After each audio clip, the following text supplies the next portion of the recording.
Чиак. За эрхэм гишүүдийн энэ өдрийн амар амгалан айлтгая.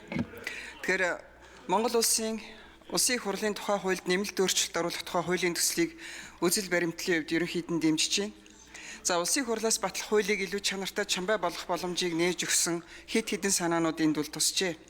За гишүүн санаачилсан хуулийн төслийнхөө үзэл баримтлалыг хадгалахын тулд ажлын хэсэгт өөрөө орох, санал хураалтын өмнө ахин үзэл баримтлалаа тайлбарлан хэлдэг байх, мөн хуулийн төсөлд байнгын хорооны саналаар хууль зүйн болон эдийн засгийн үр дагаврын тооцооллыг ахин нягтлж хийх. За шаардлагатай бол 60 минутын хугацаанд гишүүд мэтгэлцээнийг зохион байгуулах гэх хичээтэйгээр гарч байгаа хуулийн төслийг илүү чамбай болгох ийм зохицуултууд орж ирснийг бол дэмжиж хүлээж авч байна. За түүнчлэн улсын хурлын үйл ажиллагааны талаарх мэдээллийг хүргэх үйл ажиллагааг илүү зохион байгуулалтын хувьд оновчтой болгосон санаанууд энд туссан байна. За дээр нь улсын хурлын гишүүний сахилах хариуцлагатай байдлыг дэвшүүлэхэд чиглэсэн зохицуултыг оруулж ирсэн байна. Тухайлх юм бол төслийн 8-6-ад ээлжид чуулганы хугацаанд гишүүний эрт саналаа бичлэн өгсөн байдал чуулганы хуралдаанд асуулт асуусан, үг хэлсэн тоо, дотоод гадаад томилолт, хууль тогтоомжийн төсөл санаачилсан, хамтран санаачилсан, ажлын хэсэг ахалсан, бүрэлдэхүүнд нь ажилласан, хян шалгах үйл ажиллагаанд оролцсон байдал, гаргасан зарчмын зөрүүтэй саналын тоо, энэ хуульд заасан хариуцлага хүлээсэн эсэх мэдээллийг олон нийтэд ил тод тогтмол мэдээлнэ гэж оруулж ирсэн байна. За энэ бол иргэд сонгогчид төлөөлж байгаа төр цугаа төрийн зүтгэлтний ажлын явц байдлыг сонгогчид харж дүгнэхэд бол болохоор зүйл. Гэхдээ энд эргэж харах бас ганц нэг зүйлүүд бол байна. Улсын хурлын гишүүний ёс зүйн дүрмээр бол ёс зүйн дэд хорооны дарга идэх оролцоолны талаар хуралдаанд оролцохоор танилцуулж болно гэж заасан байдаг. Харин энэ төсөлд олон нийтэд тогтмол хэн мэдээлэл хүргэх вэ гэдэг нь бас тодорхой бас байгааг эргэж харах хэрэгтэй байна. За идэх эрт оролцоог ээлж чуулган дуусахад нэгдсэн байдлаар мэдээлнэ гэсэн энэ зохицуултаас байгаа учраас энтэй энийг нэгтгүүл яасан бэ? Тогтмол байнга мэдээлнэ гэж яхаар зүгээр чуулганы төсөлд нэгдсэн байдлаар мэдээлэл яасан бэ гэсэн энэ саналыг хэлмээр байна.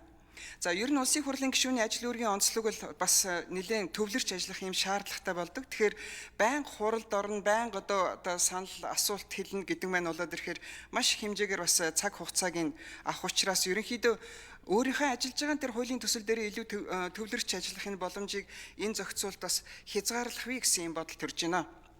За гишүүдийн ёс зүйн сахилах хариуцлагыг дэвшүүлэхийн тулд ёс зүйн дэд хорооны эрх үүргийг нэлээд нэмэгдүүлсэн юм зохицуултууд орж ирж байна.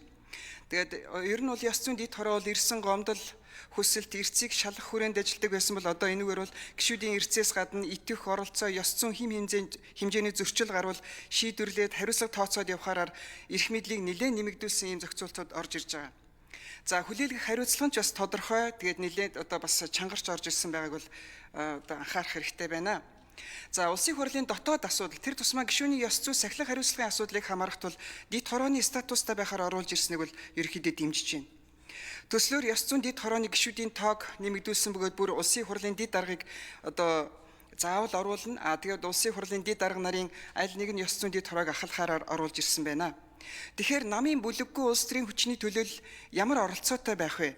Нэгэнд гишүүний хариуцлагын асуудал яригдах учраас улсын хурал дахь улс төрийн намуудын төлөөлөл жигд орох тухай асуудлыг энд бас тусах хэрэгтэй гэж харж байна.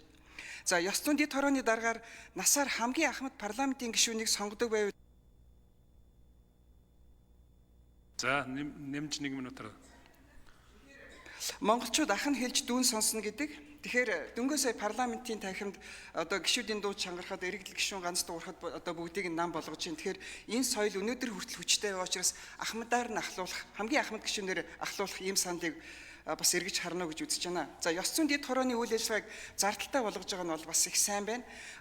Ёс зүйн дэд хорооны ажил үүрэг нэмэгдээтэй холбогдуулаад ажлын албыг бас бэхжүүлэх тухай тодорхой санаануудыг энд тусах хэрэгтэй гэж бодож байна. Түүнчлэн ёс зүйн тухай асуудал нь болоод тэрээр гишүүдийнхээ ёс зүйн асуудал, нэр хүнд алдар хүндтэй холбоотой асуудлыг авч хэлцэж идэг учраас ер нь ёс зүйн дэд хороод ажиллаж байгаа гишүүний үндсэн үүргээс гадна өшөө илүү жаахан галтай асуудлууд руу орж ажиллаж идэг. Тэгэхээр энэ гишүүдийг хамгаалах тухай асуудал энд яах вэ? Энэ гишүүдэд ротац гэж сэлгэн ажилуулах энэ санаануудыг энд тусах уу гэсэн ийм зүйлийг хэлмээр байна. За тэгээ энэ хуулийн төслийг ерөнхийдөө дэмжиж байна. За баярлалаа. За